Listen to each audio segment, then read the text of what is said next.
Saturday mornings in our gated community were always boring.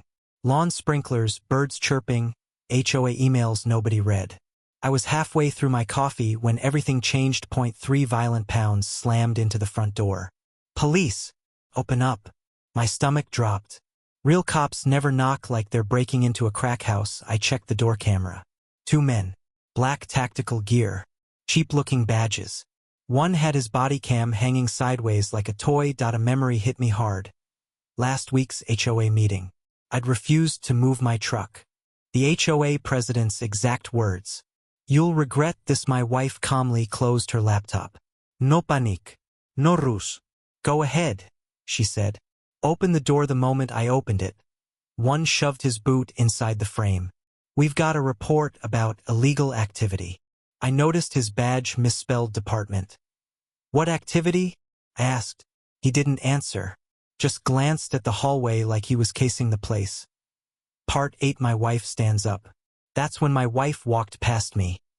Slow, steady, fearless. She pulled out her leather credential case and flipped it open. "U.S. Marshal Service," she said flat. The color drained from both men's faces. The taller one whispered, "Dude, we gotta go." And they bolted. The moment they ran, my wife didn't even move, just calmly stepped back inside while I watched those 2 clowns trip over each other down the driveway, ripping off their fake gloves like kids caught stealing candy. And that's when reality hit me. This wasn't some misunderstanding. This was a setup. A deliberate scare tactic meant to intimidate us into obeying the HO, and the worst part was knowing they would have pushed it further if my wife hadn't been who she was. She finally exhaled and said, "They weren't real cops, not even close." Then explained how the U.S. Marshals train you to spot imposters by posture, speech pattern, and how real law enforcement never forces entry over vague accusations. And as she spoke, I realized those guys hadn't just been amateurs. They'd been hired muscle playing dress-up, probably promised easy money to scare one stubborn homeowner into line. 10 minutes later, our Ring camera buzzed again, this time showing the HOA president's car slowly cruising past our house, pretending to admire the landscaping. But my wife was already dialing her supervisor, calmly describing 2 suspects impersonating law enforcement. And when she mentioned the HOA by name, I could practically hear the legal avalanche starting to form. By noon, real police cars were lining our street, neighbors peeking through blinds while officers interviewed us, reviewed footage, and collected descriptions, and suddenly the same community that had treated us like troublemakers was whispering our names like we were the center of a federal investigation. That afternoon, my wife received confirmation that impersonating federal officers carried serious prison time. And when she told me that the HOA president was already being questioned, I finally understood something important. They hadn't come to scare us, they had accidentally destroyed themselves. Evening news vans rolled into the neighborhood before sunset, and the same HOA board members who used to fine people for trash cans being out too long were now refusing to answer reporters. While my phone kept buzzing with messages from neighbors apologizing for ever siding with the HOA and asking how bad things were about to get, my wife finally sat down and told me the truth about how deep this could go, explaining that hiring people to impersonate law enforcement wasn't just harassment. It was federal conspiracy, and the moment those men stepped onto our porch flashing fake badges, the HOA crossed a line that could cost them everything. The next morning, subpoenas started landing like thunder, emails from the HOA lawyer begging residents to stay calm, and a sudden emergency meeting notice taped to every mailbox, which was funny because for once nobody was afraid of them anymore. At that meeting, the HOA president looked 10 years older, sweating through his suit while homeowners shouted questions about missing funds, secret security contracts, and who authorized the fake cops. And for the first time, I watched the power shift from the board to the people they'd bullied for years. When it was my turn to speak, I didn't raise my voice. I just said that fear only works until someone stands up to it. And as I sat back down to applause, I saw the HOA president staring at my wife like he was finally realizing he had messed with the wrong house. When it was my turn to speak, I didn't raise my voice. I just said that fear only works until someone stands up to it. And as I sat back down to applause, I saw the HOA president staring at my wife like he was finally realizing he had messed with the wrong house. The emergency meeting turned into a courtroom without a judge. Neighbors pulling out old warning letters and bogus fines while the board members tried to talk over everyone. And it became painfully clear that the fake cops incident was only the surface of years of intimidation, threats, and quiet retaliation that had finally exploded in public 2 days later, we learned that one of the imposters had already been picked up during a traffic stop and immediately started talking, giving investigators the name of the HOA vice president as the guy who wired him the money, and when that news spread through the community group chat, the board went completely silent. Our doorbell camera footage was now evidence, downloaded by federal agents who asked my wife questions in a tone that made it clear they were building something much bigger than just trespassing. And that was the moment I stopped thinking of this as personal revenge and started seeing it as justice. The HOA sent out a mass email claiming it was all a misunderstanding and that no board member had authorized anything. But nobody believed them anymore, especially when neighbors began sharing stories of mysterious visits, threats, and fines that followed every disagreement with the board. Late that night, my wife told me the second fake cop had been identified from nearby traffic cameras, and as she shut down her phone, she said quietly, "They don't realize it yet, but this case is about to become their entire things down." It poured gasoline on the fire, because everyone suddenly realized that people don't quit that fast unless they know exactly what's coming. Investigators searched the HOA office that afternoon, carrying out boxes of documents while board members stood on the sidewalk pretending to be shocked.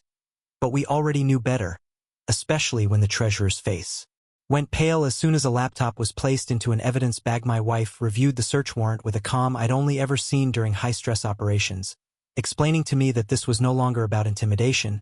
It was about financial crimes, obstruction, and conspiracy, and that usually meant more arrests were only a matter of time. By the end of the week, half the neighborhood had received subpoenas, not because they were guilty, but because silence had been the HOA's greatest weapon. And now every whispered story and every shredded letter was finally being dragged into the light. That Friday night, as we watched unmarked federal vehicles quietly parked down the street, I realized the people who once ruled this place with petty rules and parking tickets were about to learn the same lesson they tried to teach us. Nobody gets away with pretending to be the law. The first arrest came just before dawn when agents showed up at the former HOA vice president's house. And the irony wasn't lost on anyone that this time the badges were real, the warrants were real, and there was no running away from consequences the way those fake cops had tried to do at our door. News of the arrest spread faster than any HOA fine ever had.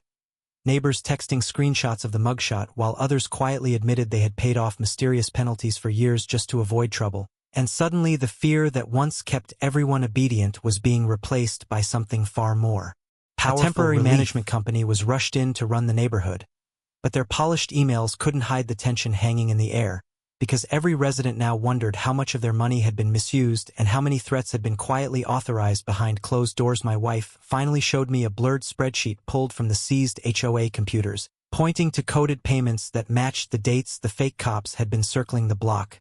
And in that moment I realized, this wasn't revenge theater, it was an organized intimidation program funded by our own dues. When the second imposter was arrested in another county, the news came with a twist. He had a criminal history of fraud and impersonation, meaning the HOA didn't just hire random muscle. They knowingly recruited someone with a track record of pretending to be authority. The federal prosecutor held a closed-door briefing for selected residents, explaining that the case had now expanded into racketeering.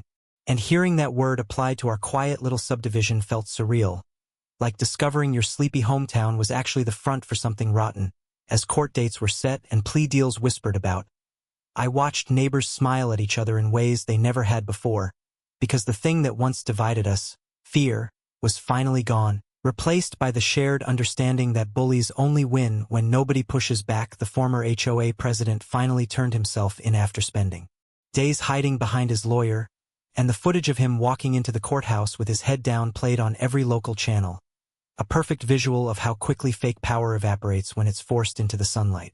The former HOA president finally turned himself in after spending days hiding behind his lawyer, and the footage of him walking into the courthouse with his head down played on every local channel, a perfect visual of how quickly fake power evaporates when it's forced into the sunlight. Behind the scenes, my wife learned that he had personally approved the payments to the imposters using a shell company disguised as a security consulting service. And that discovery tied the entire board directly to the crime. Instead of letting them scatter blame like they'd been trying to do, the neighborhood's first real town hall in years was held in the high school gym because no one trusted the HOA building anymore. And when residents stepped up to speak, story after story poured out about threats, selective enforcement, and fines designed to crush anyone who dared challenge the board. One elderly neighbor broke down in tears describing how she'd paid thousands in penalties just to stop late night visits from inspectors. And that was the moment when the room stopped being a meeting and turned into a reckoning. Driving home that night, my wife said softly that most people think justice is loud and dramatic, but the real thing is quieter, slower, and far more devastating to those who abuse power, because it leaves them nowhere to hide. Court filings became public the following week, and suddenly every resident could read the cold, clinical language that described the board's behavior as an organized scheme to harass and extort homeowners, which felt strange because those words were finally saying out loud what everyone had whispered for years. The temporary management company froze the HOA accounts after discovering irregular transfers. And when dues payments were suspended, the community realized how much money had vanished, not into landscaping or repairs, but into intimidation, bribes, and cover-ups.